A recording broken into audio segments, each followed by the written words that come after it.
So if you've been sitting there thinking about getting a divorce, a question that comes up is, at what point should I reach out to an attorney? And there is definitely a benefit to reaching out to an attorney sooner rather than later.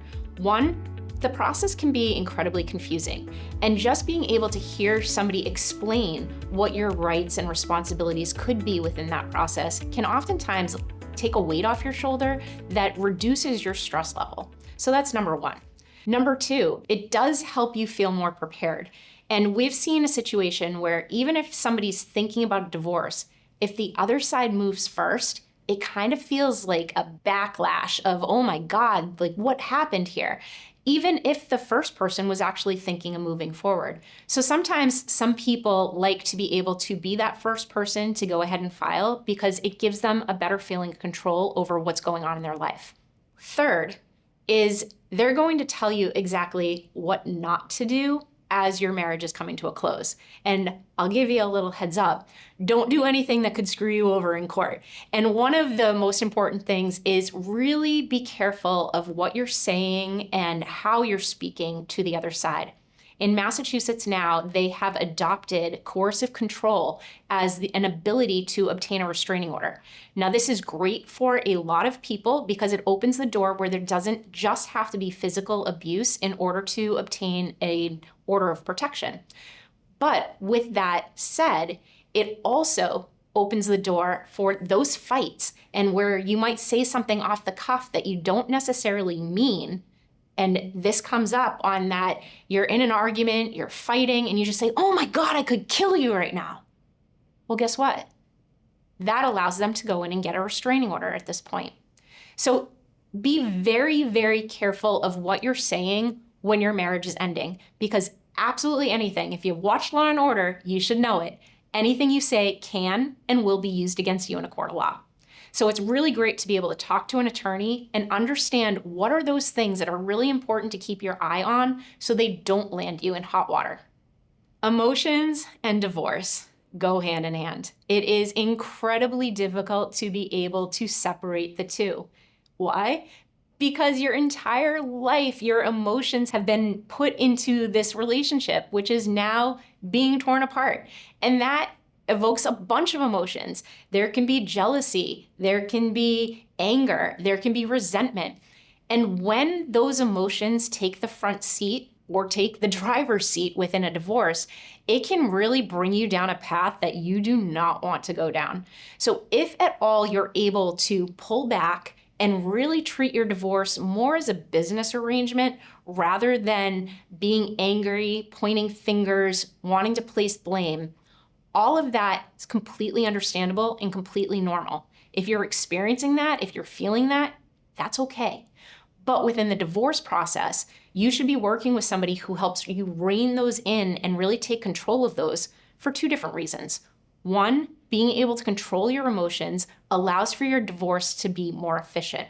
It allows for us to start negotiating and really getting down to the nitty-gritty of the important legal issues that needed to be determined in order for a judge to approve your divorce.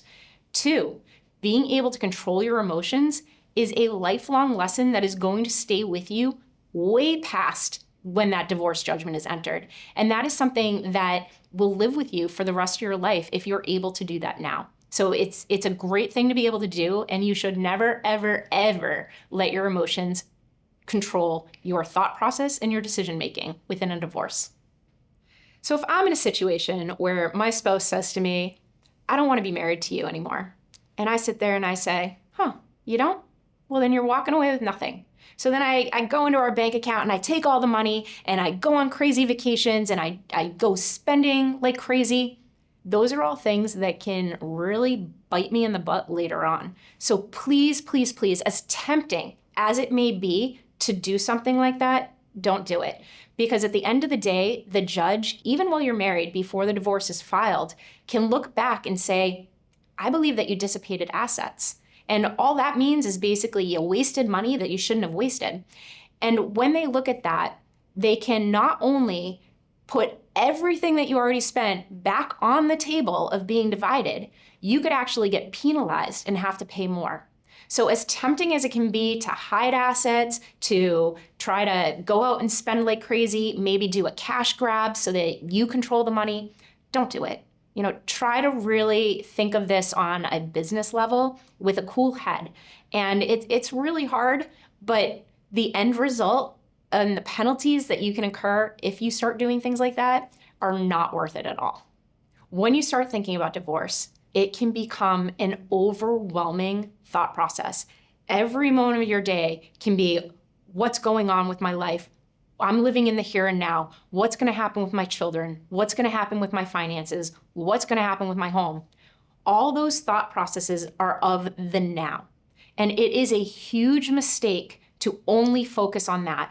Obviously, it's important because it's where you are currently. But one of the most important things is to start thinking about what your post-divorce life is going to look like. How do you want it to look? Because once you have a clear path of what you want it to look like, you can start planning for that. Now, I've said, and if you've watched any of my videos or you've heard me talk before, you'll hear me say a billion times, you can walk away with a very expensive divorce paper with all the legal words that you want on it. But that is not what is going to change your life. It's going to give you your rights and responsibilities. If you don't change who you are and how you think and prepare for your post-divorce life, you're doing yourself an injustice because those words on that piece of paper aren't going to do that for you. And there's a high likelihood that even if you get your best result, that if you haven't worked on yourself, you're going to end up in a situation and you're going to repeat bad habits and things that happened before that maybe you weren't aware of that led you into that situation where you had to pick up the phone and call a divorce attorney in the first place. If you don't start thinking of that and changing the way you think, the way you process things, the way you communicate, that piece of paper is not the end result. So it is a huge injustice to not think about it. And I think it's one of the things that was really important to me when building my firm. And it's one of the reasons that we offer to every single client who wants to utilize it. We have a coach on staff who works with our clients hand in hand. It's completely complimentary to them. And they work on that thought process and of changing and of thinking about your post-divorce life. Because for us, it's not just about that piece of paper. It is not just about that legal result. Our job is to help prepare you and obviously get you that legal result because that's what we're good at, but also along that, prepare you for your post-divorce life. So hopefully you never, ever have to call us again. So if you're thinking about a divorce and you're worried that I don't want to make those mistakes, I don't want my divorce to be super expensive, or maybe you're on the side where you think your other side might want to play games. They might want to, rack up fees and make your life a living hell. Call us. We understand. Why? Because we have been in your shoes. We know what it feels like to sit across from somebody and be completely afraid of what your future is going to look like as you battle it out. So regardless of where you are in this situation, to be able to get you where you want to go, just feel free to call us. We'll help you get there.